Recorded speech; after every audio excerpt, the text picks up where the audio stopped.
sebelumnya, pertemuan sebelumnya kalian sudah pernah dibahas tentang larutan, ya. Larutan berarti pasti ada campuran air. Air biasanya mesti lebih banyak. Kita membahas asam basa. Masih ingat? Saya punya dua benda. Kalian tahu ini apa? Mungkin ada yang tahu. Ini apa ini? Apa? Asam. Jeruk. Nah, jeruk itu rasanya apa? Ayo katakan. Sabun. Sabun itu rasanya apa? Pahit. Berarti dia balikan dengan asam, yaitu basa. Ingat, asam dan basa saling menetralkan. Dinetralkan oleh apa, Bu? Air. Karena air berasal dari apa? H2O. Terionisasi menjadi asam H+ ditambah OH. Nah, jadi apapun bisa menggunakan. Mungkin ada yang pernah punya sakit mah? Siapa yang pernah sakit mah? Angkat tangan. Kenapa, Mbak? Gimana? Biasanya menetralkan dengan menggunakan apa? Obat apa, Nak?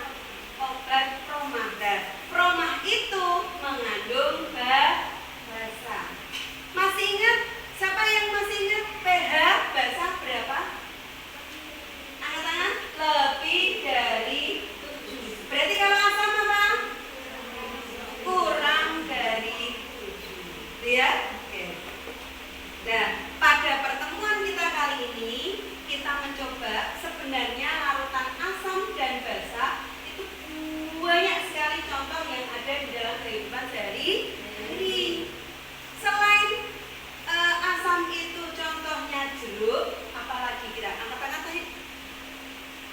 Ayo, Mbak Natasha, selain asam, apalagi larutan apa yang rasanya masam?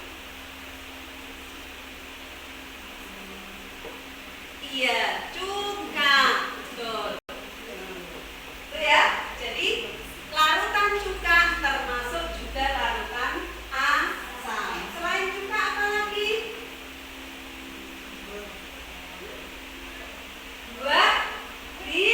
Bimbing. Itu juga termasuk larutan asam karena dia rasanya masam.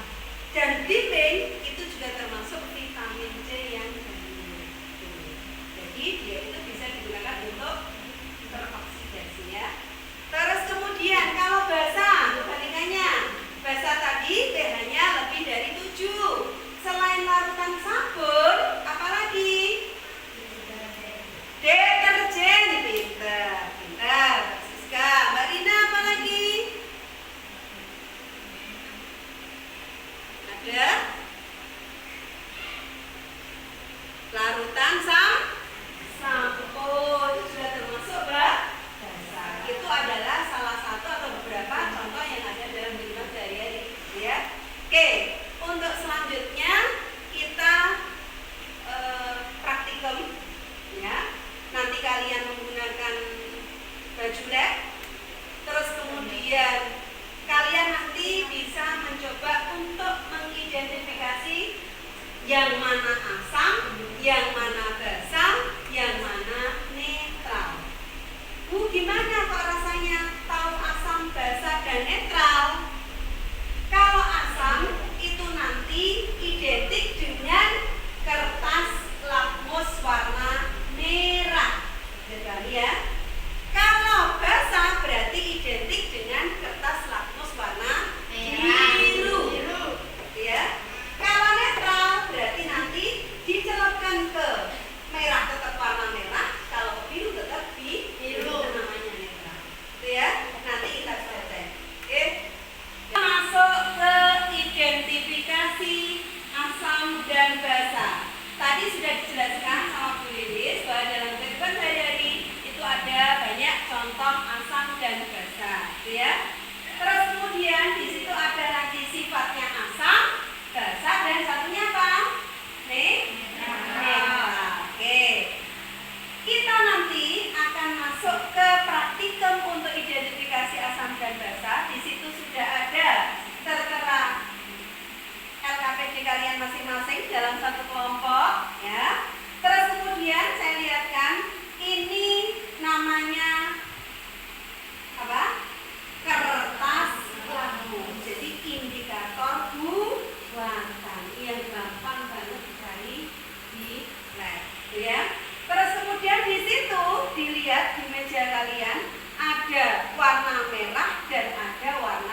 merah namanya basah. Jadi paham ya? Berarti nanti kalau kalian dicelupkan berarti dia warnanya merah ke biru, berarti dia termasuk basah. Kalau biru ke merah berarti dia termasuk basah. Bisa dipahami? Oke, ayo monggo langsung praktek sama ditulis apa larutannya. Ayo monggo langsung. Ini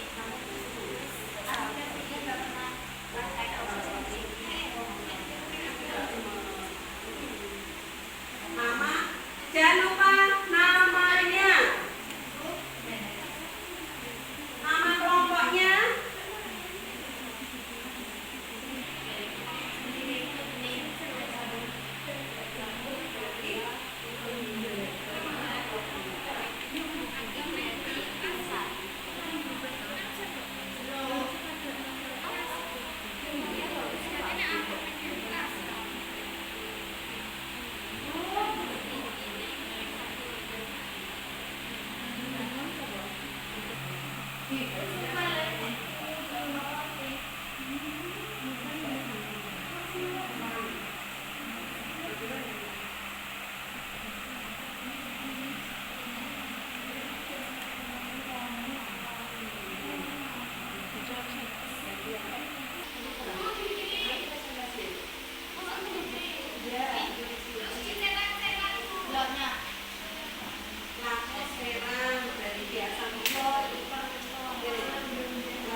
Emang kan juga iya sih.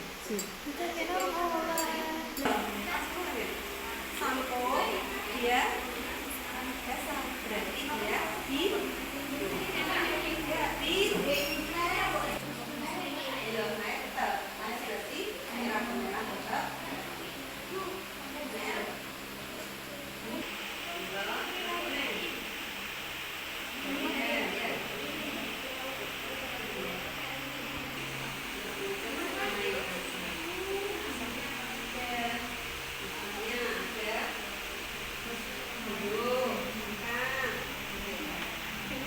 kalian melaksanakan praktikum tadi, kalian sudah bisa mengambil kesimpulan dari masing-masing LKM kalian. Untuk lebih jelasnya, kita presentasi setiap kelompok. Dimulai dari kelompok 1. Untuk ayo perwakilan. Yang keras ya.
Kasih aplaus untuk